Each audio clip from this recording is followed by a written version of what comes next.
Man, you know God is good, man. God is good. Welcome back He's from... living right. He's alive. Oh, I was going to say, I was going to ask you about that as well, too, because you're a very spiritual person, sir. Welcome back from the desk below. I have with me somebody very special to the hip-hop game, somebody very special to the Wu-Tang Clan affiliate, somebody very special to hip-hop in general, because he put in a lot of work. And the first time I ever heard Renaissance Child, I was hooked. Without further introduction, formerly known as Hellraiser, I have Heaven Raiser on the phone. Peace. See, this is a hip-hop is about right here. I'm hip-hop, and that's a song on the Renaissance Child, too. I was just going to say, sir, that's one of my hip-hop is a way of life. It's a lifestyle. And it's also a very universal language as well. Indeed, because anywhere you go to visit, somebody understand that. Oh, my bad. So I forgot this. When's up? I forgot that. When's up, people? When's up?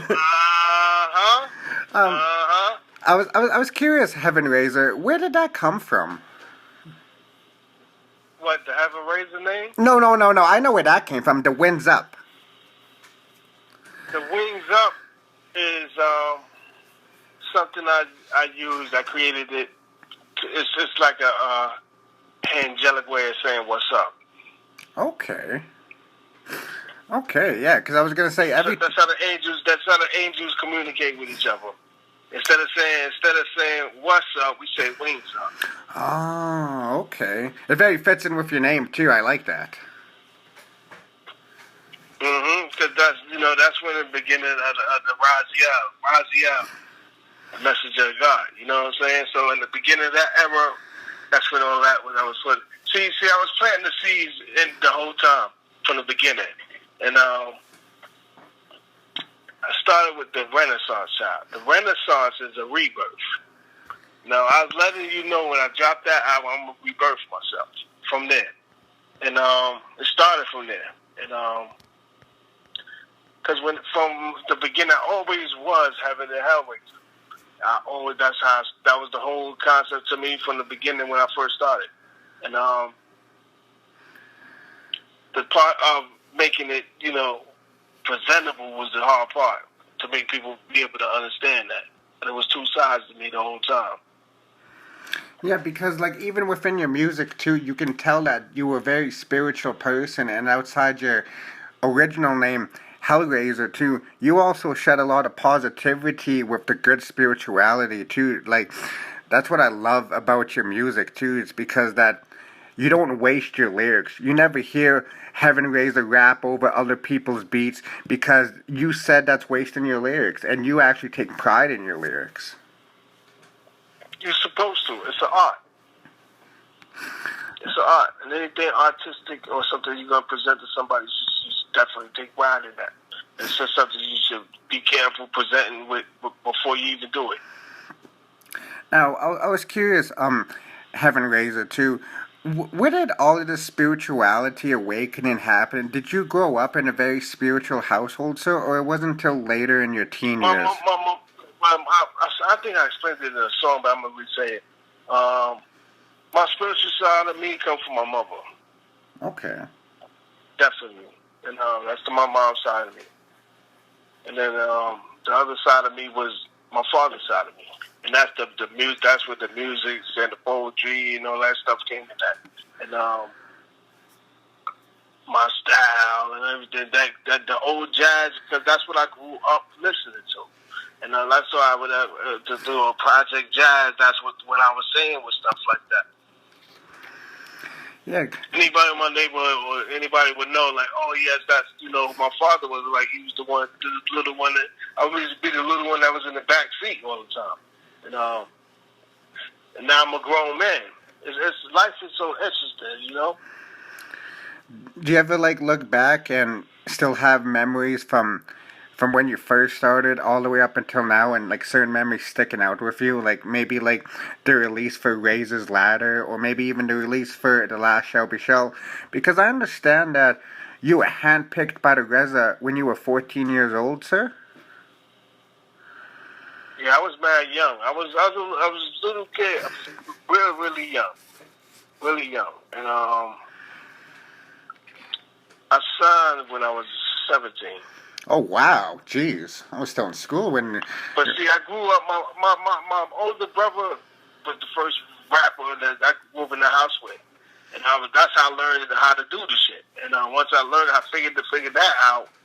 You know, growing up in Brooklyn and around, everybody know who you related to and who you are. So they always ask you, "Oh, you trade bag little brother. When you gonna start rapping?" So I'm like, "Why they keep doing that?" And they kept asking me that. When you rap, yo? And I'm like, "What are you talking about, man?" And I didn't start with rapping. I was a break dancer, and anybody I know would know, yo, that's yeah, because it had the name Rated X, and I was break dancing. I was doing stuff. I was hip hop to the fullest, but Oh yes. I came in with the break dancing. I used to be break dance. And you said Then I started rapping, and then it started turning into rapping, and because then they kept pressuring, you kept asking me, and then me and Seventh Ambassador got together, and that was the birth of everything right there, and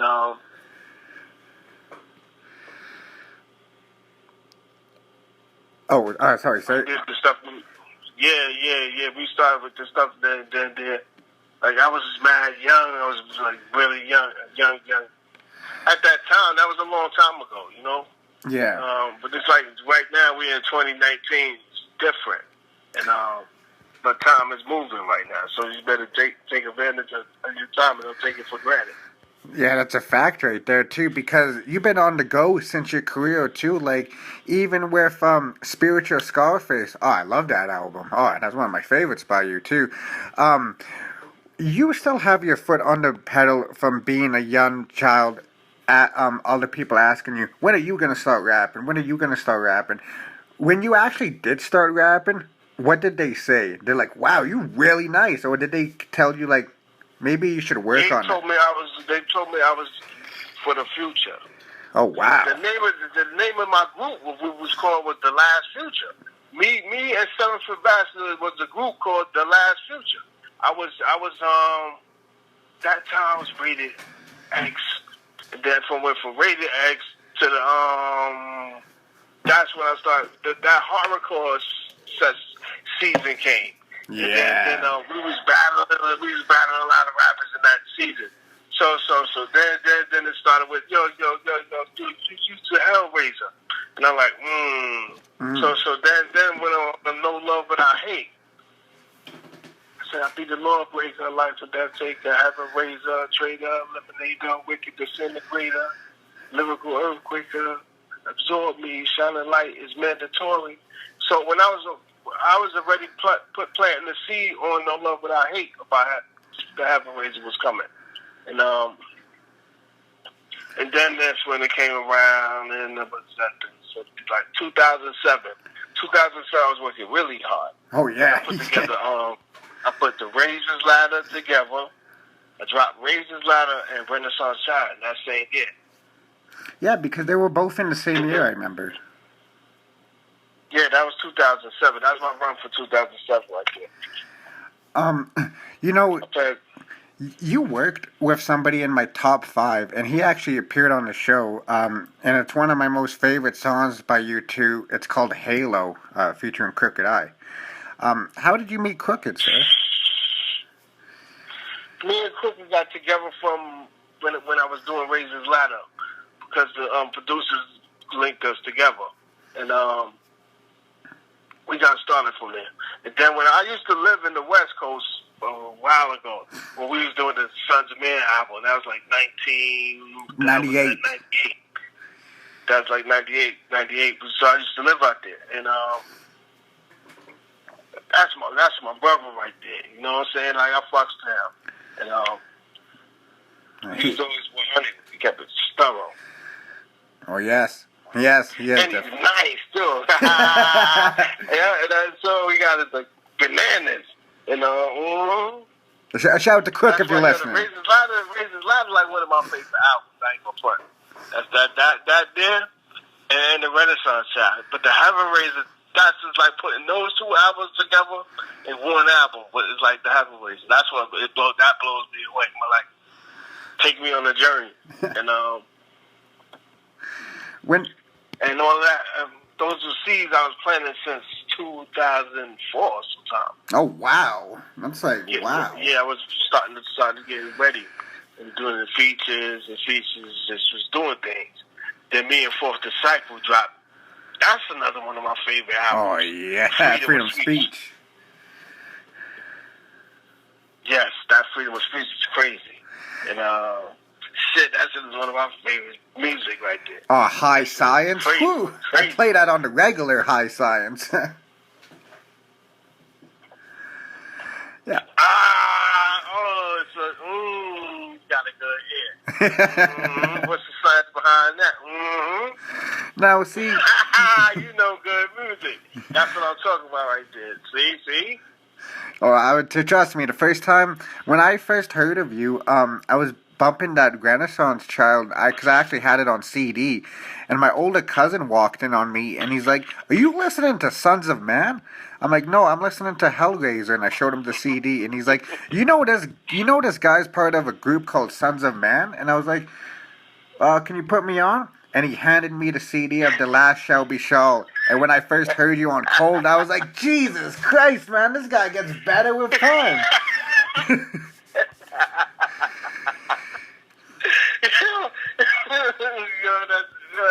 That's great. Wow, I like that right there. That's so interesting the way that happened right there. That's deep right there. Yeah, because I'll keep it all the way real with you, sir. I was born in 91.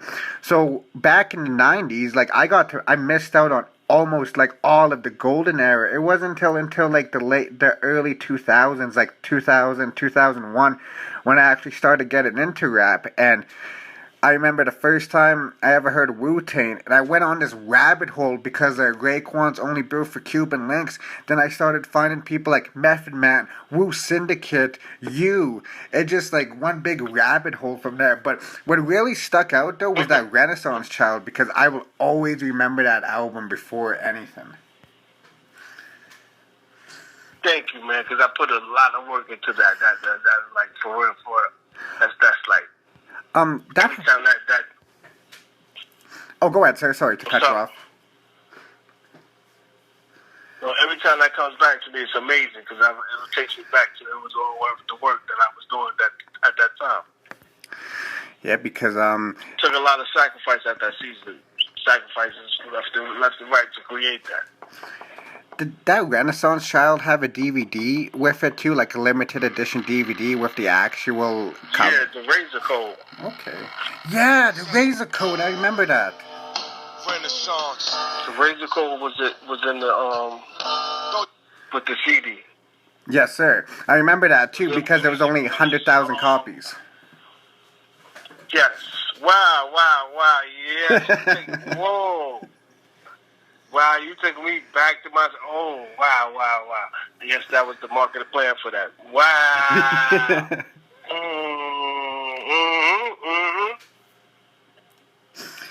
Yes, I was... That season was... Beautiful.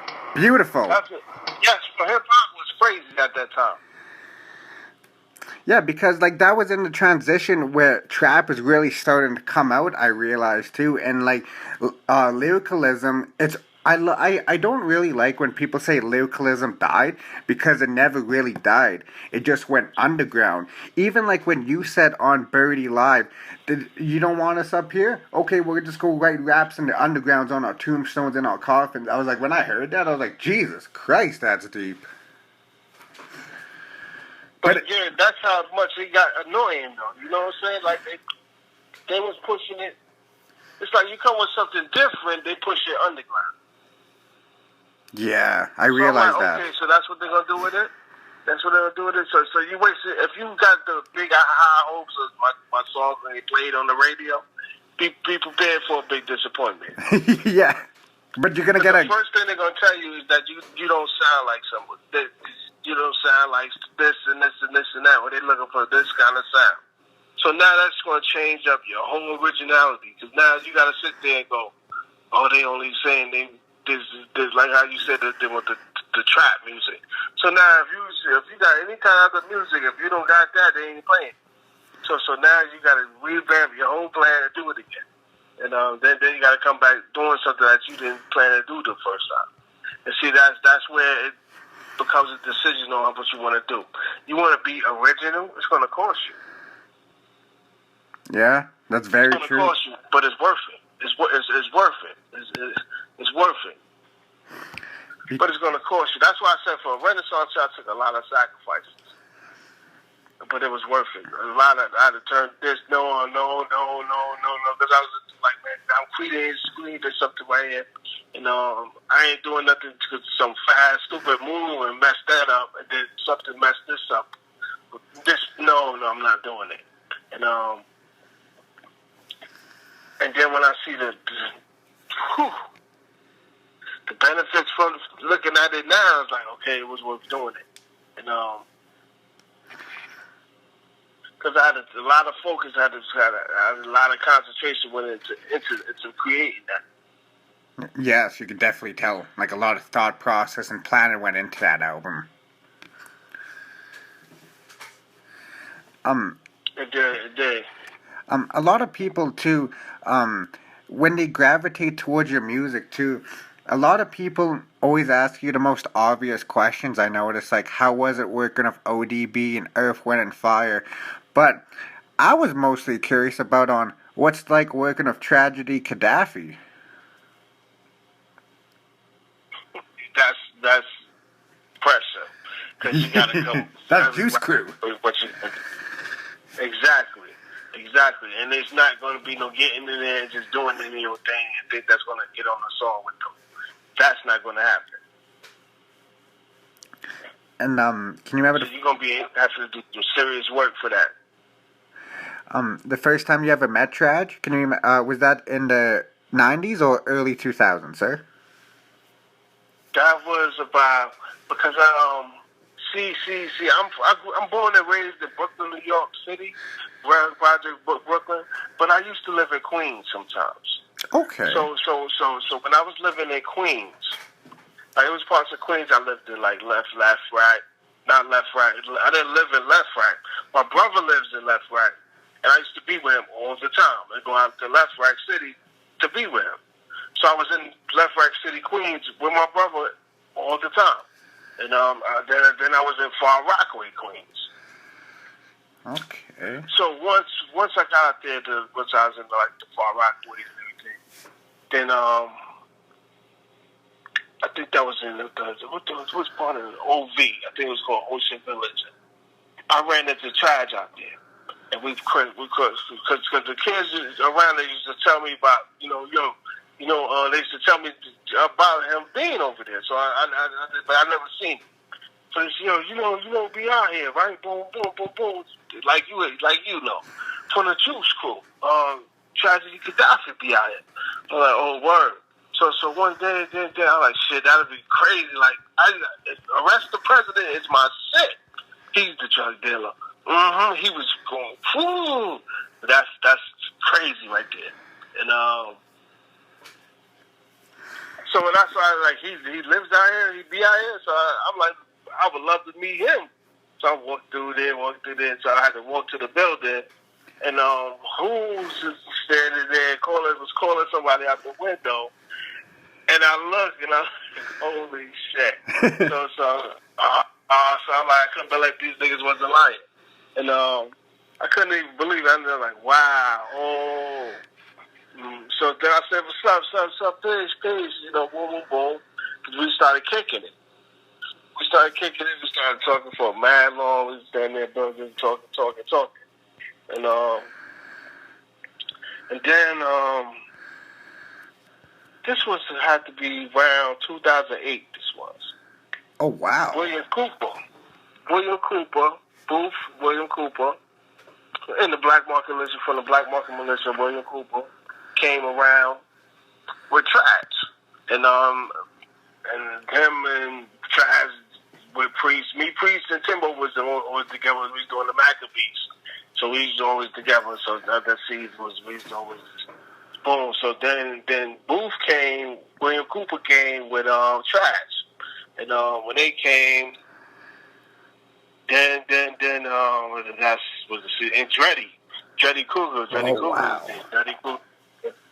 Yeah, he was there to do something. He put some arrangements. A&R Scammering to think differently. You know, he got to think differently. Music thing he doing over there. And this season was a season we did Renaissance Child from Babylon to Timbuktu. Timbo King was doing it from Babylon to Timbuktu. And then, what else? We dropped the Black Market Militia. William Cooper dropped Behold the Pale One. So we was swarming. And it was like a Black Market Militia season.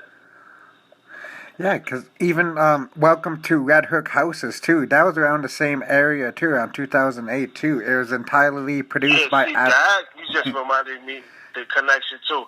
That's another part of my season right there. Because after...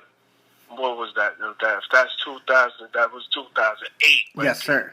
So 2007, I did the Razor's Ladder Renaissance Child. So I introduced the Welcome to Red Houses and all that season was introduced on Razor's Ladder. That's when I did the Audiobiography. Okay. And so when I did it. Sorry to cut you off. The biography is your documentary Risen, or is this a different documentary, sir? No, that's a song. That's a song on the Razor's Ladder album. Okay. That's a song on the Razor's Ladder album that I shot a video to. Oh, okay, I got you. Because what I was saying, like I'm writing, it's a music audiobiography about me. So I went back to, okay, let me introduce you to who I am. And see, that was 2007. So when I had dropped that and then shot the video to that, that was the introduction to it coming right there. So 2008, which was the next year after Razor's Ladder, we finished Welcome to Red Houses. Doug Angels. Oh, wow, fire project. Yeah, we finished that whole album. That whole album was completed and finished, and we dropped it. And that was the beginning. Oh, that's like the part one, and that was the beginning of it right there.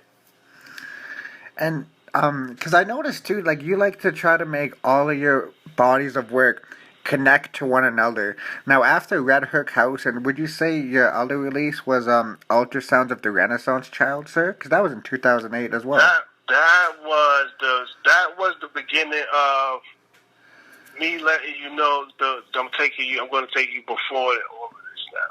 It's because I'm taking you before the Hellraiser. Now, cause that was when I had first started my label, and that's when I started Hellraiser Music Inc. That was the first project that I put out on it, was the Ultrasounds of the Renaissance Child. One of my questions that I always wanted to ask you since the first time I ever heard of you, because you were real young in Sons of Man too, did anybody try to like put you and Shyhiem in the same room together? The rugged child? That's my heart right there. Me and Shaheen is mad close already. So that's my you know what I'm saying? Like we connected quickly. Yeah, 'cause you guys were both very young at the time too, so it only makes sense why y'all would connect that way too, as well. Exactly. That's why we did Co-Defendants.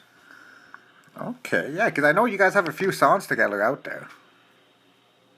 Yeah, we did a few of them joints, boom, boom, boom, and we connected. It was like instant.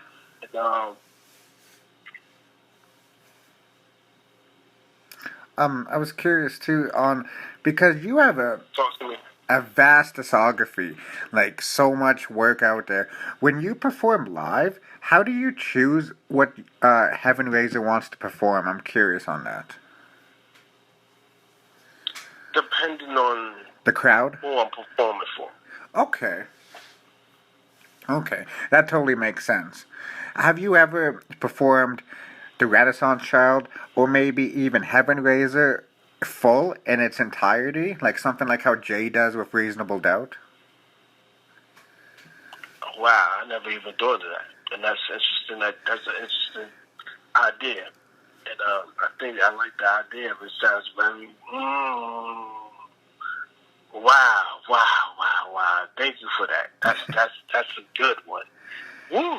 Yeah, that is. That's why I was curious about that, too. That would be a fire set, too. Ooh, Renaissance Child live? Jesus Christ. All right, I'm going to work that day. Thank you. That's a gem right there you just gave. Wow. Wow, thank you for that right there. That's crazy right there. You're most welcome, Heaven Raiser. I hope that it goes to good use. You just opened up a whole different atmosphere with that one. That's crazy right there. Well, that's brilliant too, man. Thank you so much for you're most support too. You know what I'm saying? Because I appreciate the real supporters out there that not just talk about things, that just actually do it. You got doers and you got talkers. Yeah, because like I bet you like a lot of people flock to you because you're affiliated with the Wu-Tang, but there's people out there that really love your solo projects too, and like that's what I always have to tell people too. I'm like, it doesn't matter if they're affiliated or not with a bigger group, it's that individual's music that you should be paying attention to. And that's why I always tell people, if you're gonna listen to music with meaning, go listen to Renaissance Child, go listen to Razor's Ladder, hell, go even listen to The Last Shelby Show.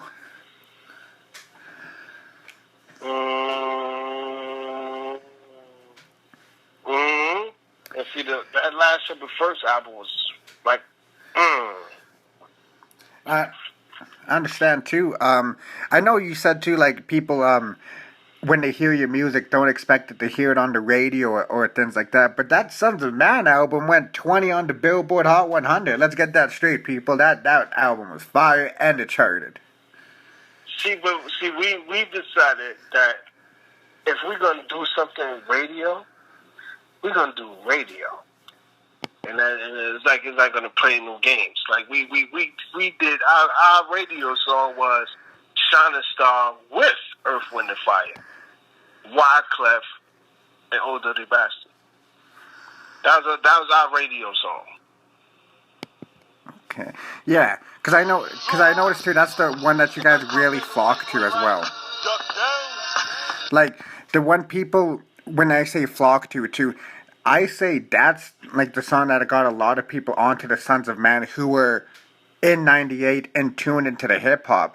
Now, if you were somebody like me who was growing up finding hip hop, you probably found Hellraiser as a solo artist and just did the history on him. It's like, wow, he has a whole history of Sons of Man before solo thing. So I was curious about that too. Like, how many people ever asked you like, man, like you're such a fire solo artist, and then they tell you about, and then you tell them about Sons of Man, and they bug out. It's like, you're part of Sons of Man. It's like, well, obviously you're not paying attention, sir.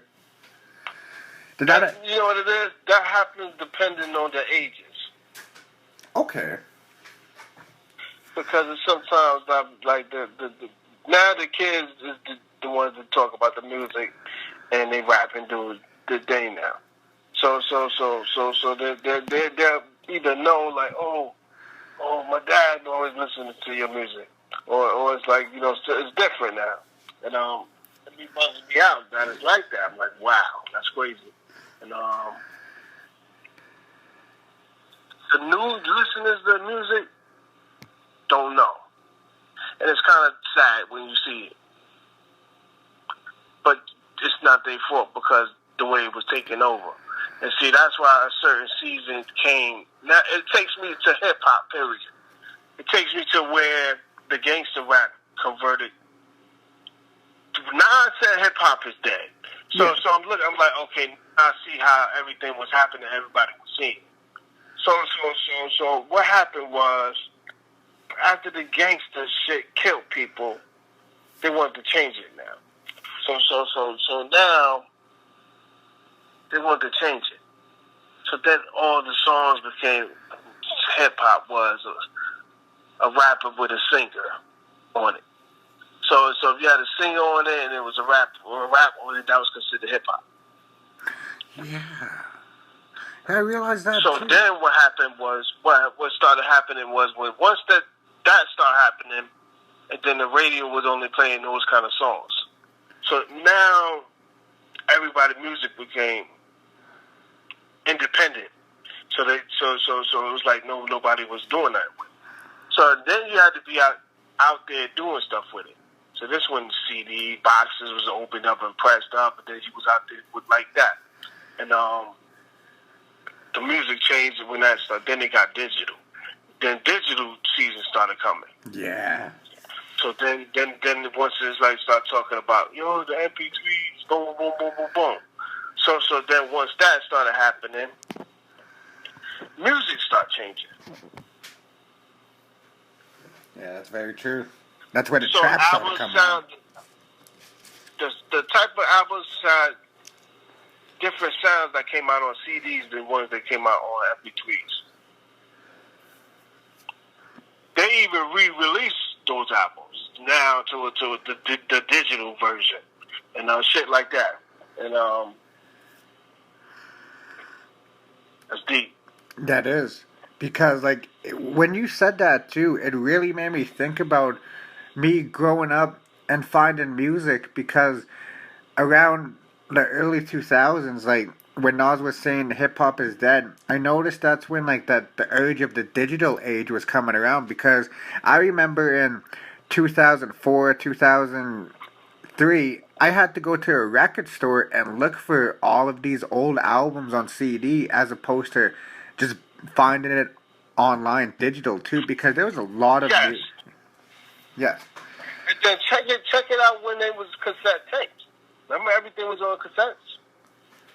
I wish I could remember that. Oh my god, I would kill to go back in time just to actually have like a cassette of Illmatic. Everything was on cassettes. Everything was cassette tapes, yo. That's what it was on, the old cassette tapes. And then it went to CDs. It was on cassette tapes. I was curious too if you ever still listen to old cassette tapes or vinyl too, because I love the sound of vinyl. You sell it?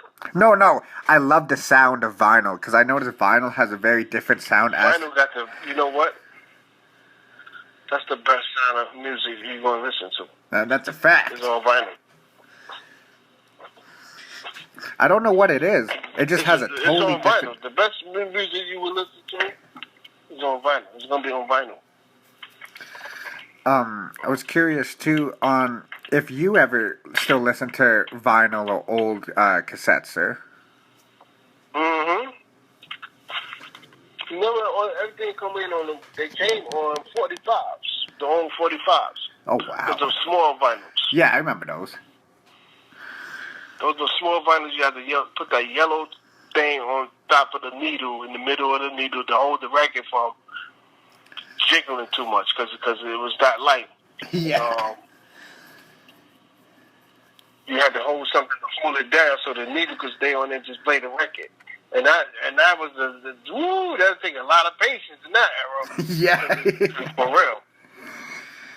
I tell you what. If you was impatient back then, you was in trouble. Yeah, because you really had to get that needle right on the spot too. Even, you know, when you used to tape a cassette show, when you tape something on a cassette, you had to get it ready. And that shit was crazy, that era, boy. The radios, there was that remote control shit wasn't around. You had to always be at the radio. Yeah. You had to hit the actual buttons right when it stopped, too, just so you can... do shit, exactly. You had to be... Even the TV was like that. You crazy? There was no damn TV remotes and no guys to sit around. That's the future, you know? Back then, you had to get up and... You wanted to change the channel on the TV, get your ass up and touch the button. Turn that knob on that shit. Like, it was a knob on the TV, television. No, I remember those knobs. Yeah, my grandma used to have one of those too. I remember exactly what you're talking about. We in the future now. Niggas be forgetting that shit. And see, they got too comfortable now. There's too much comfortability, right? Yeah, that's very true, because you can do mostly everything off your phone, I realized. Yeah, and that's why people are on that shit 95% of the day. See, I like how you said that. I love how you said that, too, because you came from an era where there was no one looking at their screen 24/7 of the day, and then now in the future, everybody... I went out yesterday for a walk, and I kid you not, every person I looked at was looking down on their phone. I was like, what the hell? And you don't realize stuff like that until you actually think about it. For real, when you back up from it and then look at it. You gotta step away from it and then be able to see it. I was curious too on like the very first cell phone you ever had, sir. Was it one of those big brick ones, or was it like the small flip phones that the one I was using in high school? That was the Motorola flip phone, the gray Motorola. I know exactly what that era. That was the gray Motorola flip phones. Was out. Those came out, and then after those came out, the Nextel came over, and took over. The Chirp, the Nextel, then the Nextels came out and took over. And then that kept going, kept changing, and then that came out with the I-90, the Nextel I-90. I remember that was like one of my favorite fucking phones. That shit was Motorola too. Oh, wow. The chirp phone, you could chirp on it. The I-90, the Nextel I-90 chirp phone. That shit was crazy. Back then when it was, because that shit was way back then. Everybody used to use their payphones. Yeah. So you had to go walk around with a pocket full of quarters, change to use the phone. And then if you went outside to go to the phone, if you was a nigga that nigga's like, you can't use this phone. So you just couldn't use the phone. And then you got to walk somewhere else and do a whole bunch of other shit. Wow, you just took... I grew up in Brooklyn, so shit was real. Ain't nobody just walking over there using phones and shit. And then, because everybody's standing by the phone. And they're going to stand up, they can hang out by the phone. So if you wasn't thorough, you ain't using that phone. Yeah, I like how you said, like, the actual, like, payphones, too. Wow. Like, they're tearing I don't know how it is in Brooklyn, sir, but up in Canada, they're tearing a lot of those old payphones down.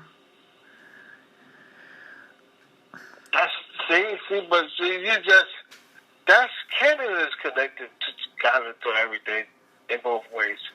It's like the middle.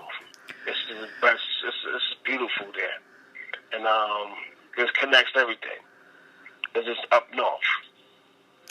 Yeah, well, mind you, Canada doesn't have like an incredible music history when it comes to hip hop music. I think that's why a lot of Canadians listen to a lot of New York hip hop too, because you don't find that type of energy up in Canada. Like, there might be one or two people like that, but like to have like a whole neighborhood or even a whole city like just like that, and like everybody has their... I noticed that there. I noticed that Toronto is the New York City up there. Yes, exactly. And all LA is Vancouver. Wow, that's how they act in Vancouver over there? Yes, sir. That's actually one province away from me, too, because I'm up in Alberta, so right beside it.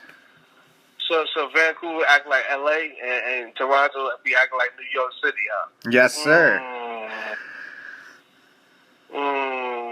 That's interesting. Because you can Because you can see just by certain artists on how they affect Canadian culture too. Like, I noticed people like the Wu, Mobb Deep, a lot of those crews influenced Toronto. And when you go over to Vancouver, you see like a lot of NWA influence over there, a lot of Death Row influence over there. After all of these years, it's crazy what like music can do. Like, that's what I love about hip hop. It's very influential. I would say it's the most influential music of the human race. That's what I say. That's very interesting. That you just pointed out something very deep deep right there. Because you know what? They noticed that. And that's why they grab hold of it. They grab hold of it so they can control that. That's too powerful then. Yeah. But there's people out there too who aren't being controlled too. Like, you don't notice, but since I have you on the phone, you know, you actually taught me the real meaning of religion, like the Greek meaning of it. Like, you actually taught me the word religion and Greek means divide. You actually taught me that. Well, without knowing. What else through that word is religion. A legion is like a group of something, demons, and they call it legion. And you say re means to do over. So what it means? What are they saying with that? Religion, a religion of demons, do over demons. So they're using religion now. It's deep. It get really deep, and that's putting a business on spirituality. Yeah. Yeah, that's very true. That's putting a business on it. But you ain't supposed to do that. You're not supposed to play with God. Yeah, because there's only one God too, and like, you know, what's the point of like saying that you're God when the real God is like looking down on you? It's like, what is this guy doing?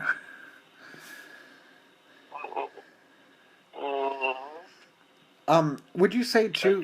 Would you say after you had your incident in 2010, would you say that's when you started filming your documentary, The Story of Sharon Smith?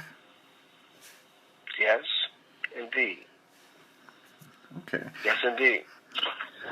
Now, you were already documenting your story even before that incident in 2010, though, but I was curious on what really inspired you to make that documentary, too, because your history is already documented, though, but you're taking it to a whole new level with your story of Sharon Smith. It seems like that you're going to be telling like people things that they never knew in that documentary, if that's the way you're going with it. And that's the direction where, and the idea came from repeating the same thing over and over again. So I'm like, why don't I just maybe put it in a form where they can just watch it, and then I ain't got to keep saying the same things over and over again. And the idea was, you know, and from there kept explaining myself over and over again. The same thing gets, you know, it gets tiring. It gets you to a point. Exactly, like I don't want to do it anymore. And so it's like, how can I say it without doing it that way? Oh, okay. So I figure if I put it in a film documentary, I don't have to explain it now. Yeah, you could just point him to. You could just point him. It's like, you know, I did a documentary on it. Then you're asking me. Here's the DVD. Pop it in. And that's the way. Because after that goes books and everything else. So. That's another thing that I was going to ask you as well too. Have you started working on any books, like not a biography, but maybe like a spiritual book? I've never. You know what? That's as soon as you just got on that topic and all that, you just made rubbed on something that made me realize something I didn't do or didn't think about doing. And you just said it just now. And that's interesting because I didn't even think of that. Yeah, because I believe that you can write a very phenomenal book like A New Earth, The Secret, or even The Slight Edge. I don't know if you read those books, but they're very spiritual though, and I believe that you have the capacity to write one of those books, just to awaken people even more that should be awoken.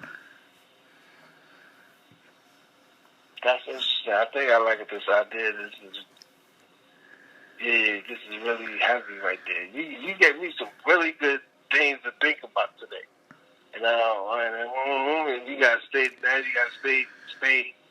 What's gonna keep you all in it? Okay, so we got this done. We got that done. This, boom, boom, boom.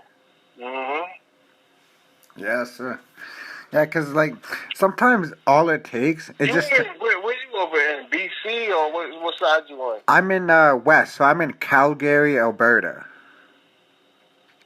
Oh, you up there? Up there. Okay, okay, Yeah, okay. the most famous thing Mm, that we're ever known for is the Hart brothers, like Brent Hart and the Calgary Stampede. But I want to change that. I want to be the best interviewer out of Calgary or even the world because I never knew my destiny. I used to always struggle trying to find my destiny in my life. I always knew that I was put on this earth to do something extraordinary. Like, at first, I wanted to be a rapper, and then I was a gamer, then I was a cyclist, photographer, and it wasn't until I was at my most lowest, till I really did soul searching, that I realized that my true passion, and it was right in front of me the whole time, was interviewing. Because I wasn't one of those kids who would go home, watch TV or things like that. I would go home, pick up the Double XL, the Source, Vibe magazines, and read interviews. And when the internet came around, it was just game over, because that's all I did was watch interviews from rappers. And I never knew within this past year that I would get to interview people like Razah, Crooked Eye, Master Ace, MC Shan. Like, it still blows my mind to this day. that's good. See, and that's like the errors. Wow, you got your hands on some good goodies over there. I see. Yes, sir. You know, the very first Wu affiliate to appear on my show was Wu-Syndicate, sir. Wow. Mike Lansky and them? Joe Mafia, yes, sir. Shout out to them. Good gents over there. Mike Lansky, mm-hmm. Very good gents. But yeah, let's not get off topic. What I loved about Canada, man, is dope is that y'all know y'all hip hop up there. When I was there, I was like, wow. And because they act like y'all far away, and I'm like, they not that far away. I'm like, yeah. Especially, okay, see, when you get somewhere, you see it differently. And yeah. And mind you, I never been to New York City, but when I listen to your albums, though, it feels like that I'm walking through Brooklyn sometimes. Like, just like certain songs that I hear from you, like Lost Ark, or like even Chain Gang. Like, it's just certain songs that hit me, and it feels like I'm walking through the streets of New York City. I never been there, but hopefully one day I can. That's something that you want to see, something you want to do in a lifetime. You want to be able to see it for yourself, and instead of hearing about it, it's something you just will want to see. I was curious, if there was a place that you ever wanted to see and you actually did get to see, maybe like London or maybe like Russia or something like that, sir. Well, you actually just named one of the places. London, when I got to the UK, beautiful. Oh, wow. Beautiful. I can only imagine. And, I see where a lot of stuff came from, far from over there when it comes to things, too. And,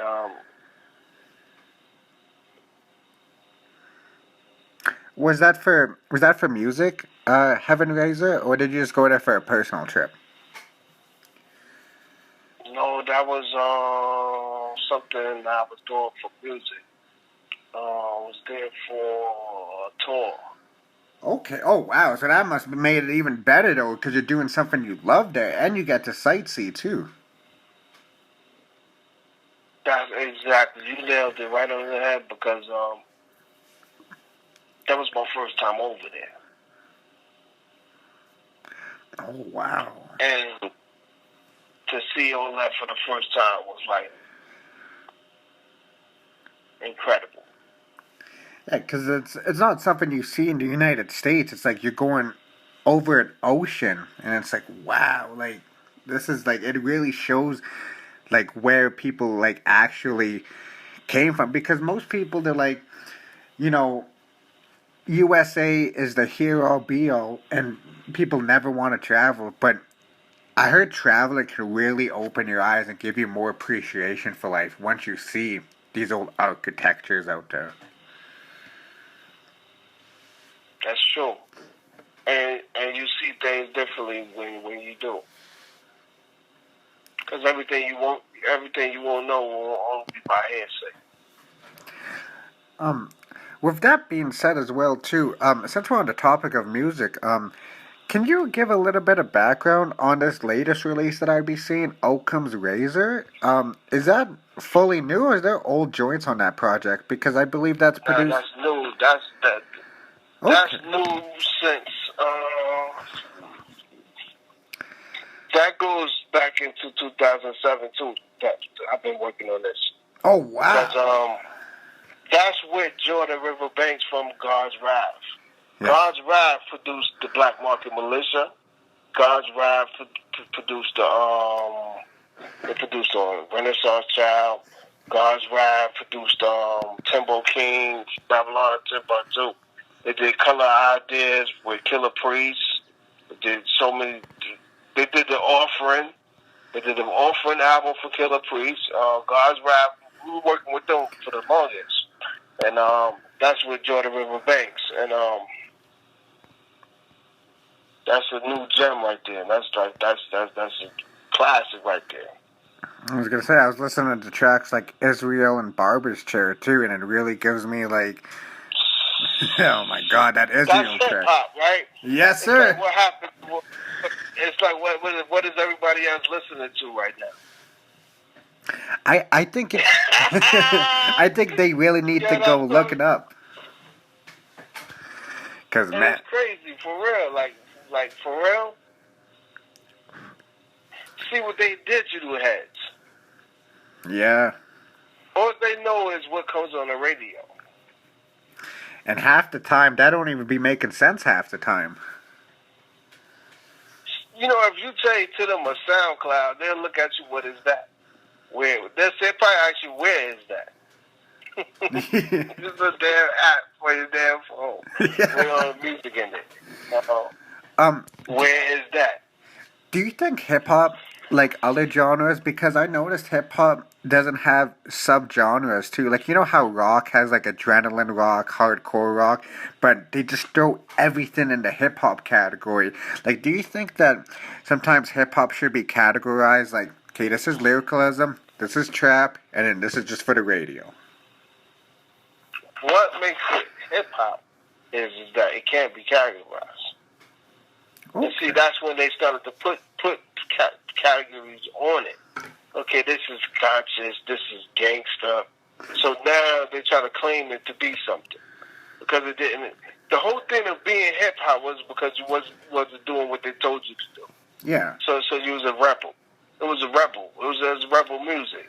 It was like, okay, we're gonna do what we want to do out here in the street then. And then they can't tell us we can't do the music in the street, because that's what it was. In train stations and in the parks, city parks. Usually they're in city parks doing the hip hop, and or the train stations or block parties.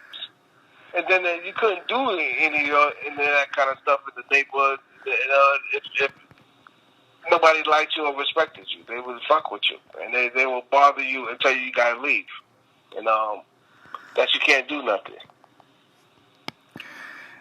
I like how you said that too, because one of the very first hip hop groups to ever do something without a major backing label was Black Moon with Who Got the Props, because that record exploded within a year, and it took a year for it to explode, but there was no major label backing behind it, and that was like, I say that was probably the birth of independence, making a national impact, because Black Moon, they went off out. They had a crazy career after that, and that was just their first single. Who Got the Props? Yes, and that was like 92. Somewhere. Yeah, it was only two. See, that was a golden era of hip hop right there too. The early '90s. That was a golden, yes. That was a golden era. And if you came in that season, you were a legend today. Yes, that's a fact right there. That's a fact, because look what everyone's accomplishing now, like with the Wu's new Showtime documentary. I was curious on if you got a chance to see that, Heaven Razah. Which one? Mics of Men. It was on Showtime. Did I get a chance to do what? Like, did you see their newest documentary they released on Showtime of Mics and Men? Yeah. See, I still never saw it, so I'll keep it all the way a buck with you on that, though. But I keep hearing crazy things on that. But you know what I'm mostly waiting for? I'm mostly waiting for a Sons of Man documentary. That would be legendary. It's in the works. Oh my god, I can't wait for that. Oh my god. It's in the works. And a lot of people, I bet you they ask you this question too, will there ever be a Sons of Man album again? But I'm thinking like... One just recently came out. It's called The Rebirth. Okay. Well, a lot of people, when it goes under the radar a lot, so I was wondering if you can give a little bit of background of The Rebirth, sir. I'm not the one that put it together. That would be Prodigal Son.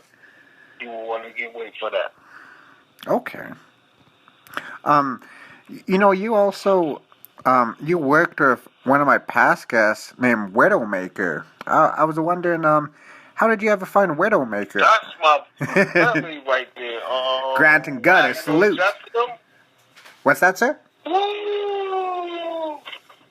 Yup. Those are my guys right there. Right there. That's Portland right there. Yes, sir. That's Portland on the production right there. Mm-hmm. We got some more stuff coming too. We got crazy stuff coming. How did you ever find Widowmaker, sir? Because when I did an interview, well, actually, the producer Ayatollah connected us together. Oh, because they got a joint production album together. Who do? Widowmaker and Alatoya. Ayatollah. Yes. Yes. Ayatollah connected me with them. Because he had hit me up. And me and him had just put out the Blaxploitation album together. Yes, sir. Most favorite tracks on that is Maximum Volume. Hellraiser Ayatollah album called Blaxploitation. That's out. That's out right now. Maximum Volume. That's my jam right there. Oh my god. Or The Looking Glass. You know, oh man, you was on point like crazy. Oh, I'm telling you, Heaven Razor, I'm a fan of yours. I ain't got a front on that. Like, I've been listening to you for years, since junior high. See, that's interesting because at the time doing things, my whole concern was it being received correct. Do you think now your music is starting to be received correctly now? It's interesting because the things that I hear from people, it would be something that they would say, your music changed my life or something to me. And they would say, you have no idea from listening to you what you did for me. And I'm like, wow. And my vow into making music was that was the only thing I would want to do by doing it. Yeah, because you worked with a lot of people that they wish they can say they worked with. Like, how many people can say you got MF Doom and Twelib Kweli on the same track? Like, I don't think anybody can say that. That was, you know how hard it was to get that together and to do it, and then to have it song like that was like, oh, I can't believe that.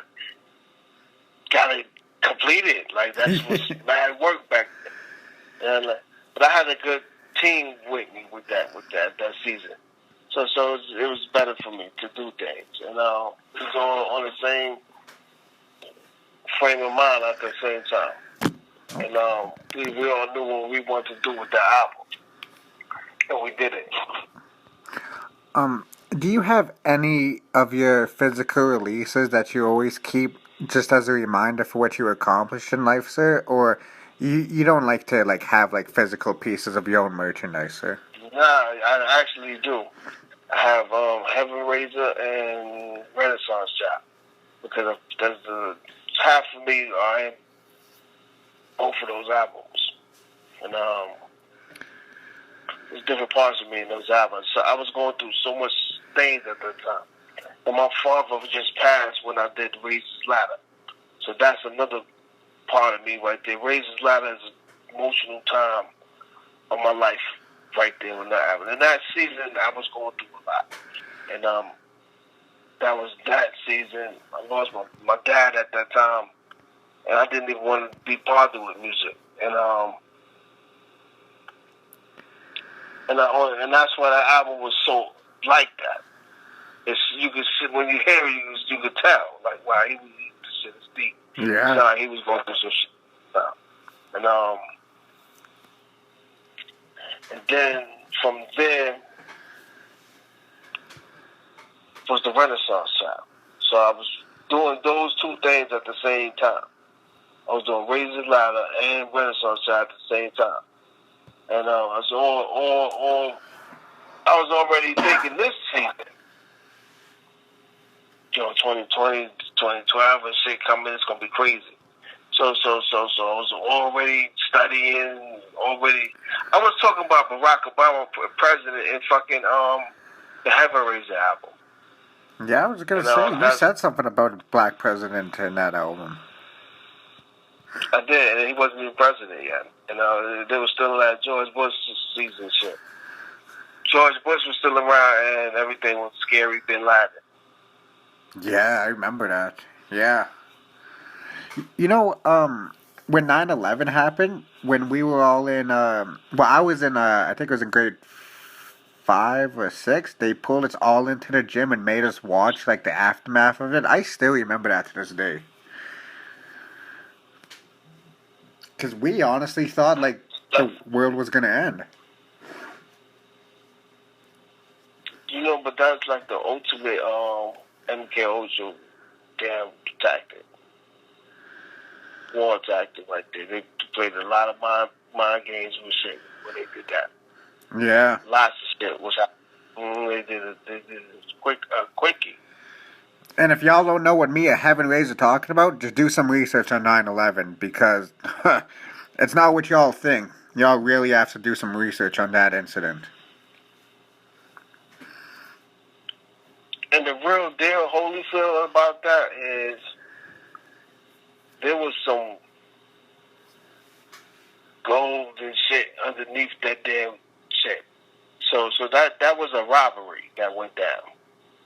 And the gold ended up missing that was underneath that World Trade Center. It was just a whole bunch of gold under there. And that shit is gone. They snatched that shit when it knocked the building down so they could get down there and clean it all out. And that's exactly what they did. And they used some sword shit with some, with the Bin Ladens and all that kind of shit. All them niggas are CIA agents, different undercover cops and shit. Yep. They playing games with you. And that's a fact right there, too. I'm serious. No, I truly believe you. I'm dead serious. Them niggas are undercover cops playing games with you. And this guy's a bad guy, he's an undercover cop and shit. And playing mind games with you. Or they dropping bombs, they doing this and that. All of them on the same damn team. And yeah. That's facts right there too. Real story. Because me and you, we're very woke, and the person who made me woke, he's no longer here with us, R.I.P. Prodigy.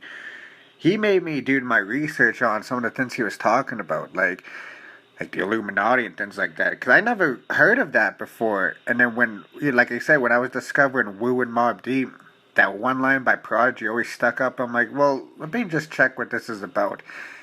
And Jesus Christ, like, there's a lot of things in this world that people don't realize until it gets put into perspective by them. But they hide it, though. That's what I understand, though. They don't want people to realize the truth. But the truth's always going to come out no matter what.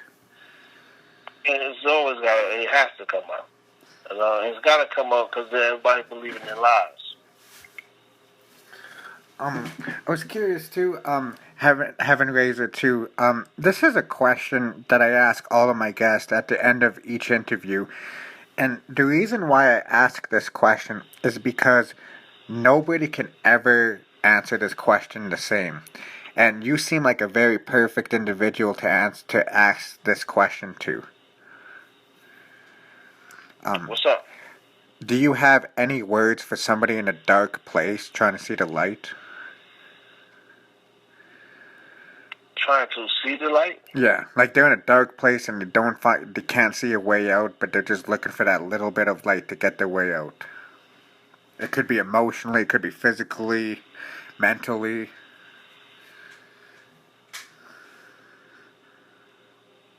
Deep, that's deep. You can take your time. I understand it's a deep question, sir. Look deep inside yourself and you will see the light.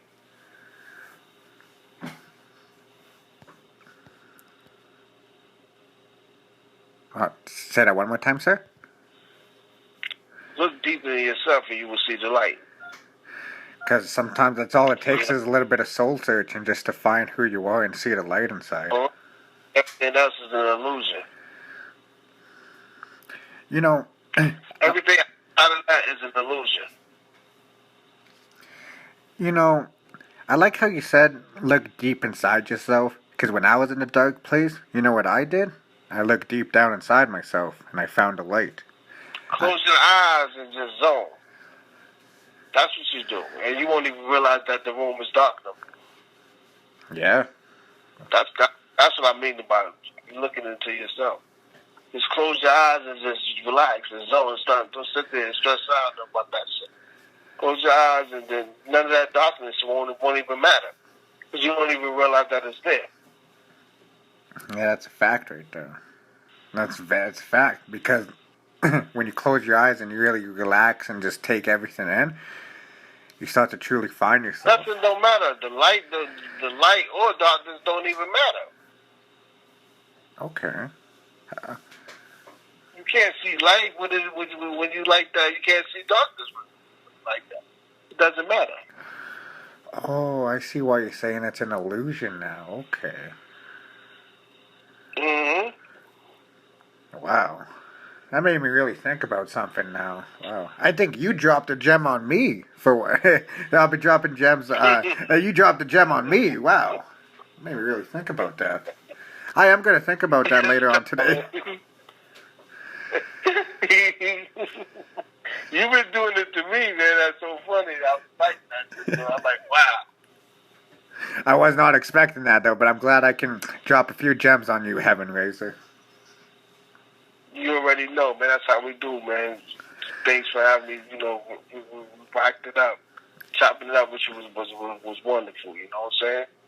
Wings up, too, man. Wings up. And with that being said, this is a perfect way to end our classic interview with Heaven Razor from the Desk Below, featuring a very humbled soul, Heaven Razor. Wings up. Wings up.